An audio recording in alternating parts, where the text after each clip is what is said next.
Assalomu alaykum hammaga. Mana Polshada endi taksichilik qilayotgan bo'ldi. Endi mana bunaqa narsa bor. Gaz olmoqchi bo'lsanglar, ishlar joyiga chiqasizlar.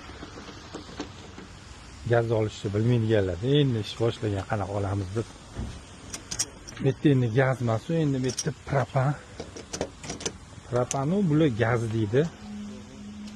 Propan mana shu knopkani bosib turasizlar. Bo'ldi, bosib turasizlar mana. O'zi quyaveradi. O'zi to'xtaydi, shaqqa etib to'xtaydi. To'lsa to'xtaydi, mana bu summasi puli anaqasi litri. Benzinni ham xuddi shunaqa olasizlar, tiqasizlar, quyasizlar.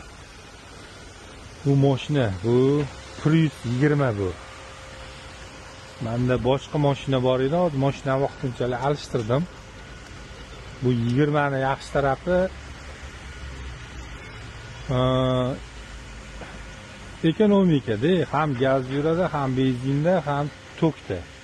Tokda o'zini xodida. Bu gaz baloni 20 talik buniki, 26 talik. A Priuslarniki har xil. Meniki 45 talik edi. Mendagi Prius 30 ligim 45 ta propanligi 750 kilometr yuraman o'shanda. Ekonomikasi juda yaxshi lekin mashina yumshoq, yaxshi mashina. Mana shu Priuslar haydasanglar, gazni mana shunaqa to'ldirasizlar. Hozir zapis 3 minutgacha zapis bo'ladi. Anaqasi yetsa, vaqti yetsa ko'rasizlar. Keyin kassaga borib to'laverasizlar. To'xtadi, bo'ldi.